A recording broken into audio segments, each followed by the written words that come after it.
First paper का क्या नाम है, कोई बताए। फर्स्ट पेपर पढ़ने जा रहे हैं ना। प्राचीन भारत का राजनीतिक इतिहास। कब से कब तक? 550 से 1200 ईस्वी तक। तो ये पूरा नाम है, जब पूछा जाए तो इसी तरह से पूरा नाम बताइए। ठीक है, प्राचीन भारत का राजनीतिक इतिहास 550 से लेकर के 1200 ईस्वी तक, ये आपके फर्स्ट पेपर का नाम है। और आज हम लोग यही पेपर पढ़ना शुरू करते हैं। लेकिन इसके पहले हम लोग इसके पहले की फर्स्ट पेपर शुरू करें आज से, पिछले साल के अंतिम चैप्टर से हमें इसे कनेक्ट करना पड़ेगा। जैसे आप अपना सिलेबस जब देखेंगे तो सेकेंड ईयर का, माने इस वर्ष का सिलेबस अगर आप देखेंगे तो फर्स्ट पेपर का पहला चैप्टर है गुप्तोत्तर युगीन भारत की राजनीतिक स्थिति, यानी कि गुप्त काल के ठीक बाद भारत की राजनीतिक स्थिति कैसी थी।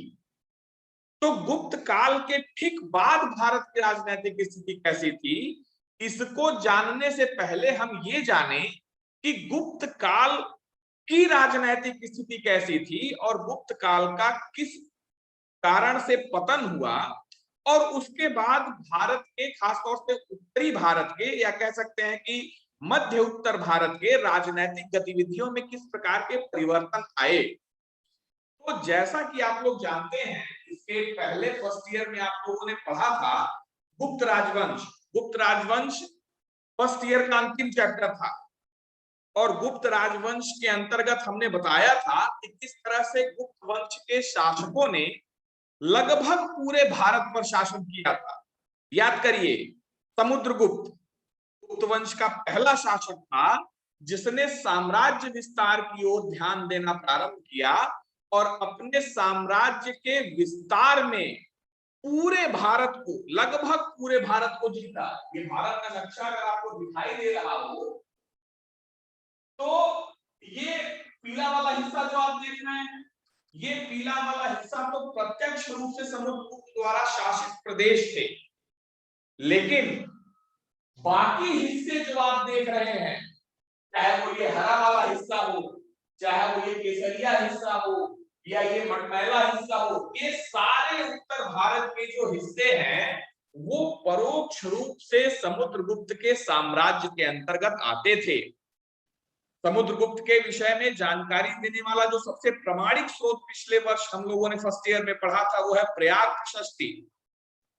और प्रयाग प्रशस्ति में समुद्रगुप्त की उपलब्धियों का विवेचन किया गया है। प्रयाग प्रशस्ति जब आप पढ़ेंगे तो आप पाएंगे कि समुद्रगुप्त ने उत्तर भारत में 2 बड़े सैन्य अभियान किए थे, आर्यावर्त का प्रथम युद्ध और आर्यावर्त का द्वितीय युद्ध।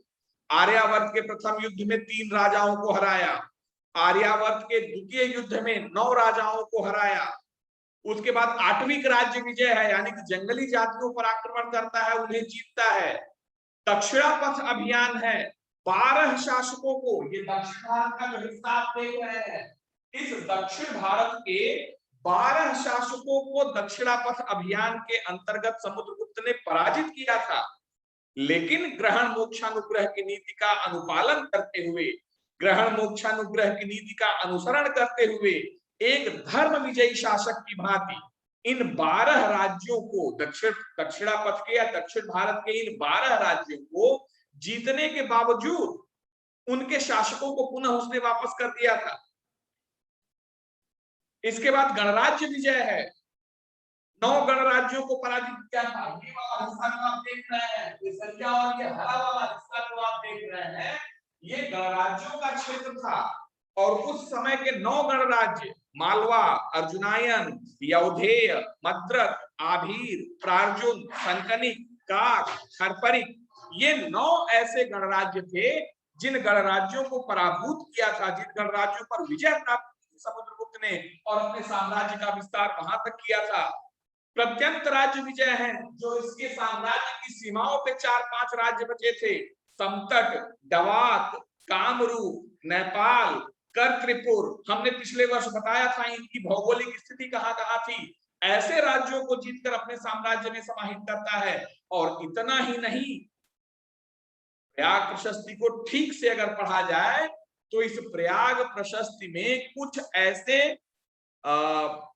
दूसरे भी देश हैं जो भारतीय सीमा से सटे तो थे, लेकिन भारत के अंतर्गत उनकी गणना नहीं की जाती थी, भारत देश के अंतर्गत उनकी गणना नहीं की जाती थी। ऐसे कुछ राज्यों को भी पराजित किया था समुद्रगुप्त ने। दैवपुत्र शाही शहंशाही, जिसका समीकरण किदार पठार से लगाया जाता है, जो भारत के सुदूर पश्चिम क्षेत्र में, यानी कि ये पीला वाला हिस्सा जो आप देख रहे हैं, यहाँ का शासक था शक। मुरुंड, मुरुंडों की हालांकि पहचान अभी तक नहीं हो पाई है कि वास्तव में मुरुंड कहाँ के शासक थे।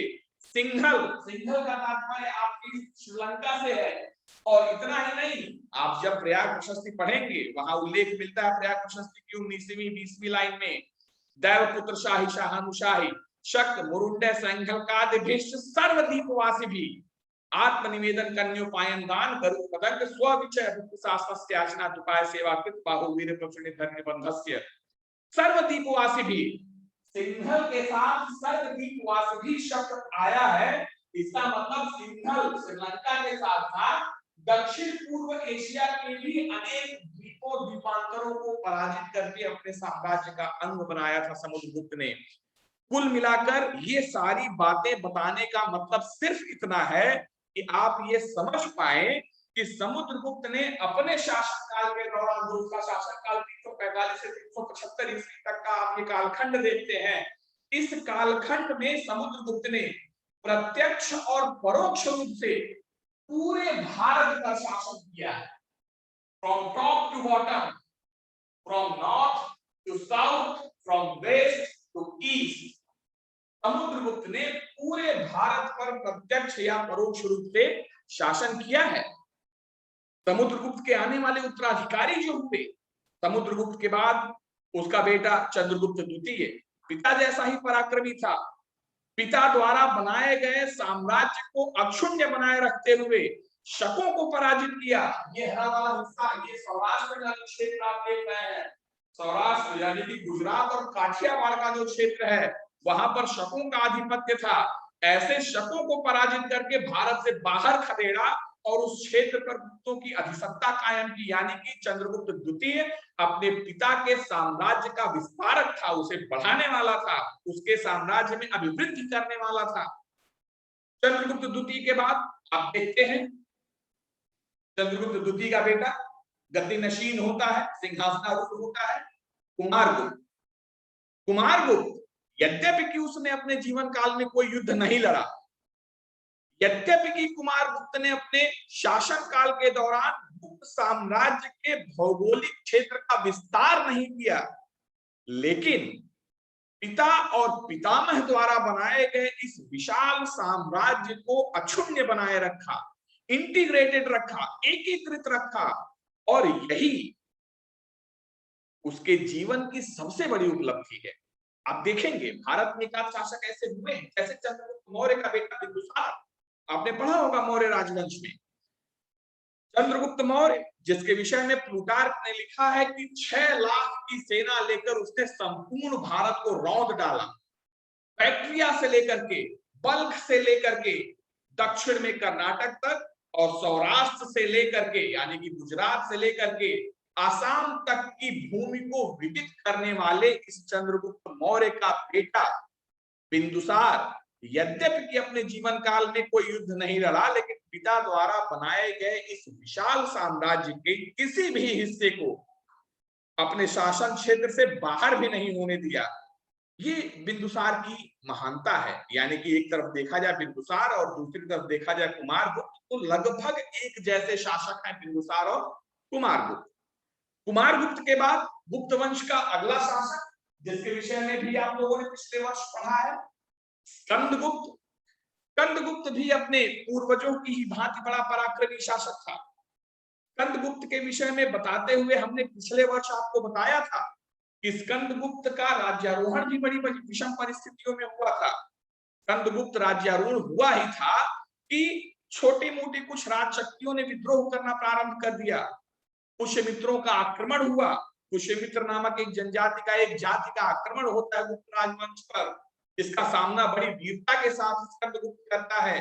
भीतरी अभिलेख और जूनागढ़ अभिलेख अगर आप पढ़ेंगे स्कंदगुप्त का, ये दो बड़े प्रसिद्ध अभिलेख हैं स्कंदगुप्त के, भीतरी अभिलेख और जूनागढ़ अभिलेख। वैसे तो 6-7 अभिलेख मिले हैं स्कंदगुप्त के, लेकिन भीतरी अभिलेख और जूनागढ़ अभिलेख ये दो ऐसे अभिलेख हैं स्कंदगुप्त से के जो स्कंदगुप्त की उपलब्धियों पर व्यापक रूप से प्रकाश डालते हैं, व्यापक रूप से हमें उनकी उपलब्धियों के विषय में बताते हैं। इन अभिलेखों में पुष्यमित्रों को पराजित करने का उल्लेख मिलता है, स्कंदगुप्त के द्वारा पुष्यमित्रों को पराजित करने का उल्लेख मिलता है। इतना ही नहीं, स्कंदगुप्त के शासन काल में, या स्कंदगुप्त जिसके लिए महान माना गया, हूणों का आक्रमण स्कंदगुप्त के शासन काल में हुआ। हूण, हेप्थेलाइट्स, जिनके विषय में अगर आप ध्यान से पढ़े हो तो हूणों के विषय में पिछले वर्ष गुप्त राजवंश के अंतर्गत तो बताया ही गया था कि स्कंदगुप्त के शासनकाल में हूणों का आक्रमण हुआ, लेकिन इसके पहले भी हूणों के विषय में चर्चा जब हम लोग कुषाण राजवंश पढ़ रहे थे उस समय आई थी कि किस तरीके से कुषाण वंश के लोग, कुषाण जिन्हें प्रारंभ में यूची जाति के नाम से जाना जाता था, दक्षिणी चीन के कांथू प्रांत में रहते थे, यायावर थे, कबीलाई थे, घुमक्कड़ थे। इन्हीं के पड़ोस में एक हुंगनू नामक जाति रहती थी। हुंगनू और यूची जातियों में प्राकृतिक संसाधनों पर आधिपत्य को लेकर लगातार संघर्ष होते रहते थे और इन्हीं संघर्षों से आगे आकर के अंततः यूचियों ने अपना मूल स्थान छोड़ दिया और वो विषम परिस्थितियों में सरवाइव करते हुए धीरे धीरे भारत में आए, बैक्ट्रिया में आए, बैक्ट्रिया में स्थायी रूप से बसे और वहीं पर कुबिल कैटफाइसस नामक एक सरदार ने कुषाण राजवंश की स्थापना की और वही कुषाण राजवंश जिसमें आगे चलकर कैटफाइसस और कनिष्क जैसे शासक हुए, भारत के एक बड़े क्षेत्र पर शासन किया। तो ये हूण जिनका उल्लेख यहाँ आप देख रहे हैं यूची जाति के पड़ोसी के रूप में, ये भी यायावर थे, बर्बर थे, खानाबदोश थे, कबीलाई थे, घूमते फिरते ये भी भारत में आक्रमण करने के लिए घुसे। और जिस समय हूणों का आक्रमण भारत पर हुआ, संयोग से उस समय गुप्त वंश में स्कंदगुप्त का शासन था और स्कंदगुप्त ने हूणों के इस आक्रमण का बड़ा मुंहतोड़ जवाब दिया था। आप पढ़ेंगे स्कंदगुप्त का जूनागढ़ अभिलेख पढ़ेंगे, वहां उल्लेख मिलता है हूणैर्यस्य समागतस्य समरे दुरभ्याम धरा कुंपिता भीमावर्तकरस्य शत्रुषुषरा। ये एक लंबा उल्लेख मिलता है जिसके माध्यम से हम यह जानते हैं कि स्कंदगुप्त ने अतुलित पराक्रम दिखाते हुए और हूणों को पराजित किया था, हूणों को जीता था। हूण पराजित किए गए स्कंदगुप्त के द्वारा और भारत से बाहर खदेड़े गए। स्कंदगुप्त जब तक शासन करता रहा तब तक अपने पूर्वजों की ही भांति पूरी डिग्निटी के साथ, पूरी प्रबलता के साथ उसने शासन किया। उन्हीं क्षेत्रों पर शासन किया जिन क्षेत्रों पर समुद्रगुप्त, चंद्रगुप्त द्वितीय और कुमारगुप्त ने शासन किया है। इतने बड़े साम्राज्य पर शासन करने वाला अंतिम शासक था स्कंदगुप्त। स्कंदगुप्त की मृत्यु के बाद जो वंशावली प्रारंभ होती है गुप्त राजवंश की, जो शासकों का क्रम है, ऐसा नहीं है कि स्कंदगुप्त की मृत्यु के तुरंत बाद गुप्त साम्राज्य का पतन हो गया, लेकिन स्कंदगुप्त के बाद जो शासक आए गुप्त राजवंश में, वो समुद्रगुप्त, चंद्रगुप्त द्वितीय अथवा स्कंदगुप्त जैसे पराक्रमी शासक नहीं, इतने योग्य नहीं थे, इतनी योग्यता नहीं थी उन शासकों के अंदर कि अपने पूर्वजों द्वारा बनाए गए इस विशाल साम्राज्य की राजनैतिक और सामाजिक और प्रशासनिक गतिविधियों को प्रत्यक्ष रूप से अपने हाथ में लेकर उसे संचालित कर पाते, क्रियान्वित कर पाते। ऐसी स्थिति में हुआ क्या, धीरे धीरे देखिए, किसी भी साम्राज्य का या किसी भी वंश का एक बैग उत्थान भी नहीं होता है और एक बैग पतन भी नहीं होता है। सभ्यताओं के भी संदर्भ में हमने पिछले वर्ष आप लोगों को बताया था कि सभ्यताओं का उदय भी एकाएक नहीं होता है और सभ्यताओं का पतन भी एकाएक नहीं होता है। ये उत्थान और पतन एक सतत प्रक्रिया, एक लंबी प्रक्रिया के अंग होते हैं। गुप्त साम्राज्य का पतन भी तुरंत नहीं हुआ, लेकिन स्कंदगुप्त के बाद आने वाले इन अयोग्य उत्तराधिकारियों के द्वारा गुप्तों का यह विशाल साम्राज्य एकीकृत रूप से इंटीग्रेटेड फॉर्म में संचालित नहीं किया जा सका, कुछ व्यक्तिगत अयोग्यताएं रही होंगी ऐसे शासकों की, परिणाम स्वरूप धीरे धीरे गुप्त साम्राज्य जो कभी पूरे उत्तर और पूरे दक्षिण भारत में विस्तृत था, ऐसा साम्राज्य धीरे धीरे श्रिंक होना शुरू हुआ, धीरे धीरे सिकुड़ना प्रारंभ हुआ। सिकुड़ने का मतलब ये नहीं है कि नक्शा सिकुड़ गया, सिकुड़ने का मतलब ये है कि पहले हमारा इतना बड़ा साम्राज्य था, पहले हमारी 10 बीघे की खेती थी, हम ठीक से उसका रख रखाव नहीं कर पाए, तो हमारे पड़ोसियों ने धीरे धीरे हमारे खेत को कब्जाना प्रारंभ कर दिया। एक बैग पूरा खेत नहीं ले लिया, लेकिन धीरे धीरे मेढ़ का अतिक्रमण करते हुए वो हमारे खेत के अंदर घुस आए और अवैध कब्जा हो गया। इसी तरीके से ये गुप्त साम्राज्य धीरे धीरे श्रिंक होना प्रारंभ हुआ, धीरे धीरे सिकुड़ना प्रारंभ हुआ। कुछ स्थानीय सामंत जो थे, सामंत क्या होते थे ये भी हमने पिछले साल आपको बताया है। सामंत सार्वभौम शासक के द्वारा अपने साम्राज्य की सामाजिक, राजनैतिक और प्रशासनिक व्यवस्थाओं को व्यवस्थित रूप से संचालित करने के लिए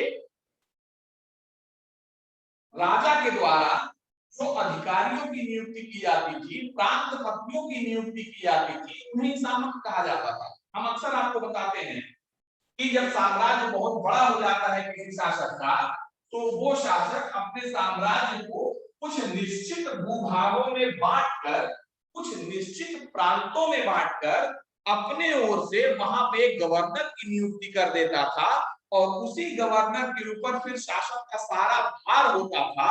वही गवर्नर उस प्रांत विशेष की समस्त गतिविधियों को संचालित करता था। ऐसे प्रांतपतियों को ही सामंत कहा जाता था। तो ये सामंतवाद की जो एक तरीके से कहिए कि सामंतवाद का जो विकास है, आप पढ़ेंगे द डेवलपमेंट ऑफ फ्यूडलिज्म, ये सामंतवाद का जो विकास है वो इसी गुप्त काल से प्रारंभ हुआ। गुप्त काल के बाद से शासकों के साम्राज्य जैसे जैसे विस्तृत होने लगे, शासक अपने अधीन सामंतों की नियुक्ति करने लगे। इसीलिए इस पूरे कालखंड को, गुप्तों के बाद के पूरे कालखंड को सामंतवाद का कालखंड कहा जाता है। खैर वो बातें बाद में की जाएंगी। तो सामंतों की नियुक्ति धीरे धीरे चंद्रगुप्त के बाद आने वाले शासकों ने भी अपने साम्राज्य में जारी रखी, लेकिन वो अक्षम थे पूरे सामंतों को कंट्रोल करने में, गवर्न करने में, उन पर लगाम लगाने में। तो ऐसी स्थिति में धीरे धीरे जो गुप्तों के द्वारा नियुक्त सामंत थे अलग अलग क्षेत्रों में, उन सामंतों ने भी अपनी स्वतंत्रता घोषित करनी शुरू कर दी। ठीक है भाई, कल्पना करिए कि एक सेठ है, ठीक है, जब तक सेठ जवान है, जब तक सेठ ताकतवर है, हृष्ट पुष्ट है, हट्ठा कट्ठा है, किसी बीमारी से ग्रसित नहीं है, तब तक सेठ अपनी पूरी संपत्ति, अपने पूरे जायदाद की देखभाल प्रत्यक्ष रूप से कर सकता है। उसके अधीन जितने नौकर चाकर हैं वो सब उसके आदेशों का ही अनुपालन करते हैं। लेकिन वही सेठ बूढ़ा हो जाए, बीमार हो जाए, खटिया पकड़ ले, अपने प्रॉपर्टी को ठीक से देख संभाल ना पाए, तो उसी सेठ के जो नौकर होते हैं वो धीरे धीरे धीरे धीरे सेठ की संपत्तियों को हड़पना प्रारंभ कर देते हैं, और सेठ कुछ नहीं कर पाता है क्योंकि वो अक्षम है। साम्राज्य के साथ भी यही हुआ। चंद्रगुप्त के बाद आने वाले जो उत्तराधिकारी हैं, चंद्रगुप्त के बाद आने वाले जो शासक हैं, वो इतने सक्षम नहीं थे कि अपने सामंतों पर लगाम लगा सके।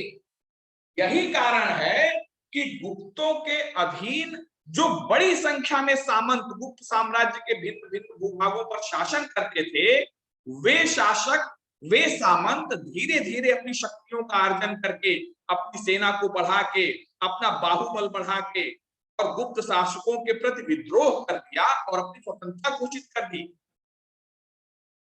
अपने अलग राज्य की स्थापना कर दी, अपने अलग वंश की स्थापना कर दी।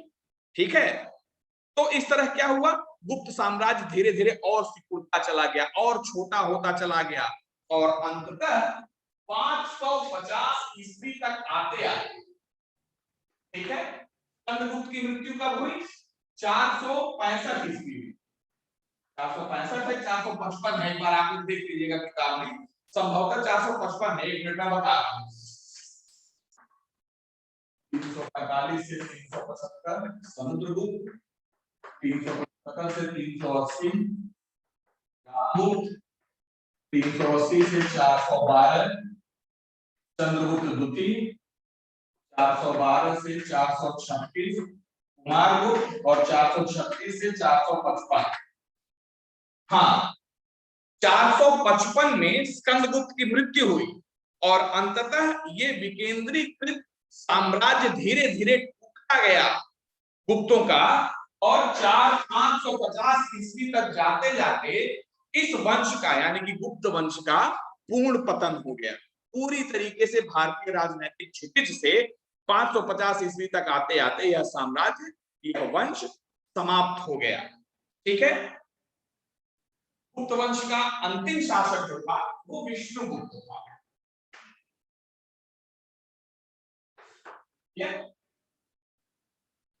और गुप्तों द्वारा जो बनाया गया विशाल साम्राज्य था, जो धीरे धीरे बट गया, अलग अलग सामंतों ने अलग अलग स्थानों पर अपनी स्वतंत्रता घोषित कर दी, इसलिए वो साम्राज्य जो बट गया, ये विशाल साम्राज्य कई छोटे छोटे राजवंशों में बटा। यानी कि गुप्त वंश के पतन के बाद भारत में जो राजनैतिक विकेंद्रीकरण का माहौल प्रारंभ हुआ, उस राजनैतिक विकेंद्रीकरण के तहत भारत में अनेक छोटे छोटे राजवंशों का जन्म हुआ। जैसे वल्लभी के मैत्रक, ये क्षेत्र जो आप देख रहे हैं, गुजरात का जो क्षेत्र आप देख रहे हैं, कभी ये गुप्त साम्राज्य का हिस्सा हुआ करता था, लेकिन इस क्षेत्र पर शासन व्यवस्था को देखने के लिए मैत्रक वंश के लोगों को शासकों ने यहाँ पर प्रांतपति बनाया था। लेकिन जब गुप्त सत्ता धीरे धीरे कमजोर होनी शुरू हुई, तो मैत्रकों ने गुप्तों का विरोध करके, गुप्तों के प्रति विद्रोह करके इस वल्लभी के क्षेत्र में अपना एक स्वतंत्र राज्य स्थापित कर लिया, वल्लभी का मैत्रक राजवंश। इसी तरह कन्नौज का जो क्षेत्र था, यानी ये क्षेत्र जो आप देख रहे हैं, कन्नौज के क्षेत्र में गुप्तों के द्वारा मौखरी वंश के लोगों को सामंत के रूप में स्थापित कराया गया था। लेकिन जैसे जैसे गुप्त सत्ता कमजोर होती चली गई, मौखरी वंश के लोगों ने अपनी शक्ति को बढ़ाया, अपनी सेना को बढ़ाया, अपने सैन्य संगठन को परिष्कृत किया और गुप्तों के विरुद्ध विद्रोह करके कन्नौज में एक नए राजवंश की स्थापना कर दी, जिसे हम मौखरी राजवंश के नाम से जानते हैं।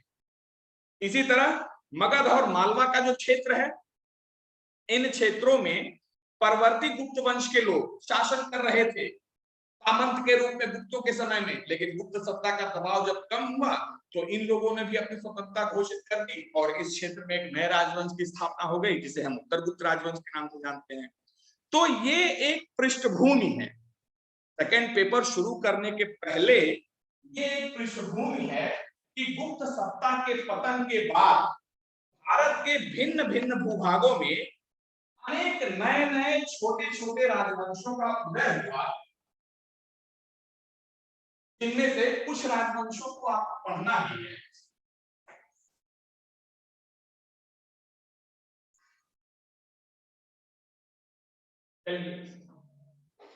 कौन कौन से राजवंश गुप्त साम्राज्य के पतन के बाद सत्ता में आए? तो एक राजवंश है मैत्रक राजवंश। इस राजवंश की स्थापना कहां हुई? वल्लभी। वल्लभी कहां है? वर्तमान में गुजरात का, गुजरात का दक्षिणी हिस्सा है, उसे ही प्राचीन काल में वल्लभी कहा जाता था। तो गुप्त सत्ता के पतन के बाद उत्तर भारत में एक नया राजवंश स्थापित हुआ, वल्लभी को केंद्र बनाया गया, जिसे हम मैत्रक राजवंश के नाम से जानते हैं। एक दूसरा राजवंश जिसके विषय में हमने आपको बताया, मौखरी राजवंश।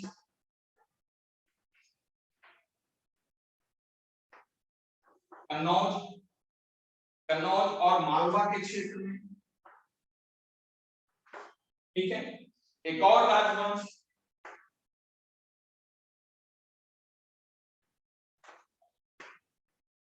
उत्तर गुप्त राजवंश, मगध के क्षेत्र में। ठीक है। पंजाब के क्षेत्र में हुणों की भी एक सत्ता कायम हुई भारत में कुछ समय के लिए। कहां पर? पंजाब में। तोरमाड़ और मिहिरपुर जैसे शासक इस घूर वंश में हुए हैं, पढ़ा जाएगा आगे, ठीक है।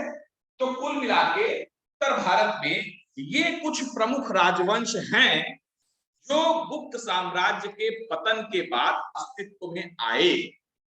अब इन्हीं राजवंशों को एक एक करके हमें पढ़ना है। तो सबसे पहले हम पढ़ेंगे मैत्रक राजवंश, वल्लभी का मैत्रक राजवंश, जिसके विषय में हम लोग कल पढ़ेंगे, ठीक है। कल से मैत्रक राजवंश शुरू करते हैं। आज जितनी चीजें बताई गई हैं, एक बार संभव हो तो इसके विषय में विचार करिएगा। किताबें अगर आप लोगों के पास होंगी पिछले साल की, तो गुप्त राजवंश का अंतिम वाला हिस्सा जो है उसे देख लीजिएगा। केसी श्रीवास्तव वगैरह की किताब अगर आप लोग के पास होगी तो उसमें मैत्रक राजवंश का भी इतिहास दिया गया है, आप चाहें तो वहां से भी पढ़ सकते हैं, ठीक है। आज इस पे विचार कर लीजिए, कल से हम लोग मैत्रक राजवंश पढ़ना शुरू करेंगे। किसी को कुछ पूछना हो तो आप लोग के पास समय है, आप लोग पूछ सकते हैं।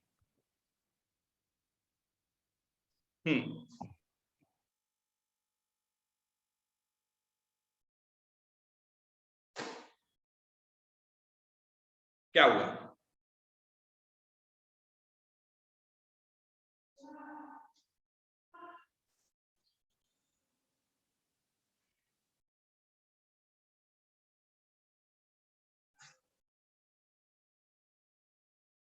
कुछ नहीं पूछना है, सब समझ में आ गया?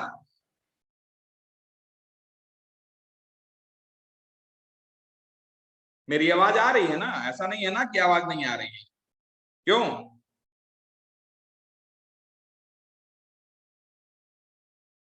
आवाज आ रही है? Yes sir. ठीक है, इसका मतलब आप लोग सब सुने हैं और सब समझ गए हैं। आप लोग को प्रणाम है, आप लोग बहुत अच्छे विद्यार्थी हैं। हम लोग जब पहली बार पढ़े थे ये तो एकदम समझ में नहीं आया था सर, हमको भी नहीं आया। हम लोग नहीं ना आया, समझ में नहीं ना आया? No sir, no sir. तो प्रश्न भी कुछ नहीं पूछना है, हैं? जैसे क्या समझ में नहीं आया, जब तक ये आप लोग नहीं पूछेंगे, डिस्कस करेंगे, तब तक हम कैसे बताएंगे वो चीज दोबारा? प्रश्न बनाइए, प्रश्न पूछिए, तभी डाउट क्लियर होंगे। आज प्रश्न इकट्ठा कर लीजिए, अगला क्लास जब चलता है तो इस लेक्चर से संबंधित जितनी भी परेशानियां आप लोगों को आई होंगी या जितने भी प्रश्न आपके मन में होंगे, सोमवार को एक डिस्कस करिएगा क्लास शुरू होने के पहले ही। क्लास शुरू होने के पहले का समय जो होता है 5 मिनट, ये भी विद्यार्थी का ही होता है। क्लास शुरू होने के 5 मिनट पहले क्वेश्चन सेशन होता है, आप लोगों को पूछना चाहिए। तो 5 मिनट पहले अगर कोई आपका प्रश्न होगा तो पूछिएगा, उसका जवाब दिया जाएगा। आज के लिए बस इतना है।